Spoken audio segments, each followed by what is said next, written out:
ஆனந்தி வந்து ஸ்டேஷனுக்கு வராங்க. அங்கே வந்து போலீஸ் வந்து பெண் போலீஸ் வந்து எதுக்காக இவங்க வந்திருக்காங்க அப்படின்னு கேட்குற, மேடம் இவங்க கம்ப்ளைண்ட் கொடுக்கறதுக்காக வந்திருக்காங்க அப்படின்னு சொல்லிட்டு அங்கே இருக்க வந்து வந்து ஏற்று சொல்கிறாங்க. அடுத்து வந்து சரி சொல்லுங்கள் என்ன விஷயம் அப்படின்னு கேட்டோம். மேடம் எனக்கும் என் புருஷனுக்கும் வந்து பிரச்சனை மேடம், அதனால் அவங்க வந்து நாங்கள் 2 பேரும் டைவர்ஸ் பண்ணிக்கலாம்னு சொல்லிட்டு டைவர்ஸ்க்காக நான் எல்லாமே நான் பண்ணியிருக்கேன். அவர் ரொம்ப கொடுமைப்படுத்தினால தான் நான் டைவர்ஸ் பண்ணுறதுக்காக ஏற்பாடு பண்ணியிருக்கேன். இப்போ வந்து கேஸ் வந்து கோர்ட்டில் இருக்குது மேடம். இந்த சூழ்நிலையில் இந்த மாதிரி நான் ஒரு தனி வந்து வச்சு நடத்திட்டுருக்கேன். அந்த தறியில் வந்து நான் வந்து ஒரு போட்டியில் கலந்துக்க போகிறேன்.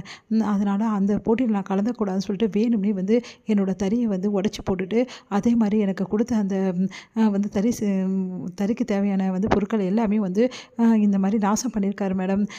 இந்த மாதிரி தீ வச்சு இந்த மாதிரி நாசம் பண்ணியிருக்காரு. எல்லாமே அவர் தான் மேடம் பண்ணார். உங்ககிட்ட வேறு ஏதாவது வந்து அவர் பண்ணாருன்னு சொல்லிட்டு இருக்கா அப்படின்னு சொல்லிட்டு சொன்னோன்னே, சிசிடிவி ஃபுட்டேஜ் காட்டுறேன் மேடம், இதில் பாருங்கள் மேடம், கண்டிப்பாக அந்த ஆள் தான் மேடம் இதெல்லாம் பண்ணதெல்லாம். மறுபடியும் தறி வாங்குறதுக்கோ இல்லை மறுபடியும் என்னோடய சேதங்களை வந்து சரிப்படுறதுக்கோ என்கிட்ட காசே இல்லை மேடம்.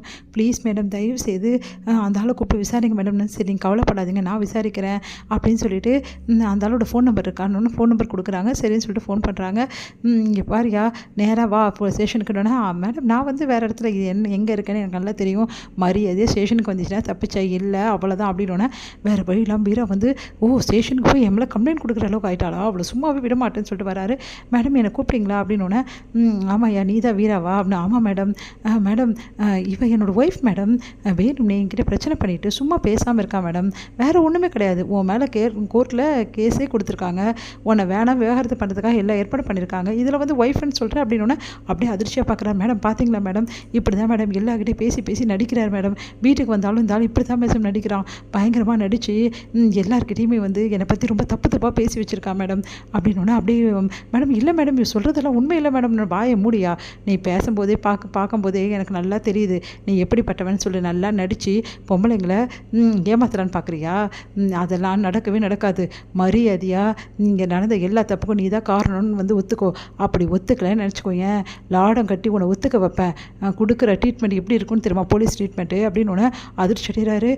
மேடம் அது வந்து மேடம் நான் பண்ணலை மேடம் எதுவுமே, பச்சை பொய் சொல்லாத, நீ பண்ணதுக்கு எல்லா ப்ரூஃபும் எங்ககிட்ட இருக்குது, சிசிடிவி ஃபுட்டேஜா, ஐயோ நம்ம தான் அது, நீ தான் வந்து சோப்பு நுரையை போட்டியே எப்படி வரும்னு பார்க்குறியா, அதுதான் நீ இருக்கிறது எங்களுக்கு நல்லா தெரியும், இது நீ தான்னு தெரியும், என்னால் நிரூபிக்க முடியும், அப்புறம் அவ்வளோதான் உனக்கு மரியாதை ஒத்துக்கோ அப்படின்னு.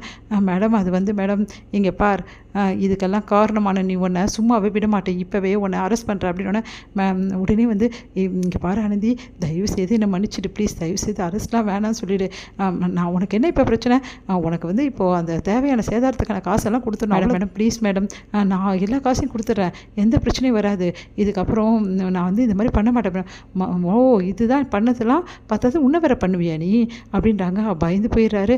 மேடம் இந்த ஆளை விடாதீங்க மேடம், இந்த ஆளை சும்மாவே விடக்கூடாது அப்படின்னோடனே, ஆனந்தி ப்ளீஸ் ஆனந்தி இப்போ நம்ம அந்த போட்டியில் கலந்துக்கணும், வேறு வழியில் இவன் பணக்காரன் எப்படியாவது வெளியே வந்துடுவான், அதனால் இவங்கிட்ட நம்ம காசை வாங்கிடுவோம், நம்ம சேதாரான காசை வாங்கினா தான் போட்டியில் கலந்துக்க முடியும்னு.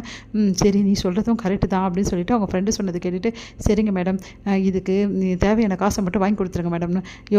மரியாதையாக நீ என்னென்ன பண்ணியோ இந்த சேதாரம் பண்ணியோ அதுக்கெல்லாம் உண்டான காசு, தறிக்கு புது தறி வாங்குறதுக்கான காசு, நூல் வாங்குறதுக்கான காசு, அது பொருட்கள் வாங்குறதுக்கான காசு எல்லாத்தையுமே இப்போ எடுத்து வைக்கல இங்கேருந்து நீ போகவே முடியாது அப்படின்னு. சரிங்க மேடம் சாரி மேடம் நான் எடுத்து கொடுத்துறேன் மேடம் அப்படின்னு சொல்லிட்டு அப்படியே டென்ஷன் ஆகி சரி நான் கொடுத்துறேன்னு ஒத்துக்கிறாரு. அடுத்து வந்து சரி சைன் போட்டுட்டு போய் இதுக்கப்புறமா அவங்க அந்த உங்களோட முன்னாள் மனைவிக்கு ஏதாவது பிரச்சனை நடந்தது இந்த பொண்ணுக்கு, நீ தான் எல்லாத்துக்கும் காரணம், இதுக்கப்புறம் எந்த பிரச்சனைக்கு நான் வரமாட்டேன் அப்படின்னு சொல்லிட்டு எழுதி கொடுத்துட்டு சைன் போட்டுட்டு காசை கொடுத்துட்டு கட்டிட்டு போயிட்டே இருக்கணும் அப்படின்னோடனே, சரிங்க மேடம் அப்படின்னு சொல்லிட்டு காசை கொடுத்துட்டு போகிறாரு. ஆனந்தி உன்னை பார்த்துக்கிறேன்டி, என்கிட்டயே வந்து மிரட்டி காசு வாங்கிட்டால உன்னை சும்மாவே விட மாட்டேன்டி, உனக்கு இருக்குடி எல்லாத்துக்கும் சேர்த்து வச்சு உன்னை அவமானப்படுத்த வேண்டி அப்படி சொல்லிட்டு போகிறாரு. இப்படிப்பட்டவங்க கூட எப்படிமா நீ 5 வருஷம்லாம் வாழ்ந்த அப்படின்னோடனே அப்படியே மனசு கஷ்டப்படுறாங்க ஆனந்தி. இதை பார்த்துட்டு என்ன பண்ணுறது எல்லாம் தலையை எழுத்துட்டாங்க உன் ஃப்ரெண்டு.